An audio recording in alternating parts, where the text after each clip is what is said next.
നമസ്കാരം. സ്പോർട്സ് ഇൻഫോയിലേക്ക് സ്വാഗതം.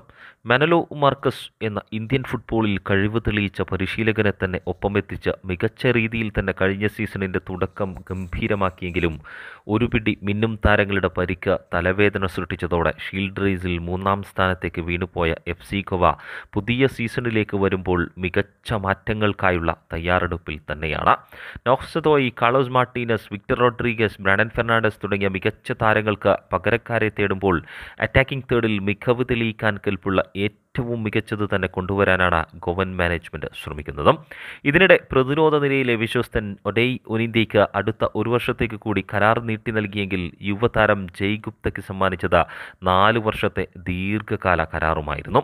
ഒപ്പം ചെന്നൈയിൻ FC നിന്നും 28-കാരനായ ലെഫ്റ്റ് ബാക്ക് ആകാശ് സംഗ്വാനെ കൂടി 2 വർഷത്തെ കരാറിലും ടീമിലെത്തിച്ചെങ്കിൽ FC ഗോവയുടെ പുതിയ വിദേശ സൈന്യങ്ങളെക്കുറിച്ച് അറിയാനുള്ള തിടുക്കത്തിൽ തന്നെയാണ് ഇപ്പോൾ ആരാധകർ ഒന്നാകെ. സാധാരണ ഏറ്റവും വേഗം ടീമിനെ ഒരുക്കി തയ്യാറെടുപ്പ് തുടങ്ങാറുള്ള FC ഗോവ ട്രാൻസ്ഫർ ജാലകം തുറന്നിട്ടും താരങ്ങളെ എത്തിക്കാത്തത് എന്തേ എന്ന് ആരാധകർ ചിന്തിക്കുമ്പോൾ ഏറ്റവും മികച്ചത് തന്നെ തേടിയുള്ള പാച്ചലിലാണ് FC ഗോവൻ മാനേജ്മെൻറ്റ് എന്ന് വേണം മനസ്സിലാക്കാൻ.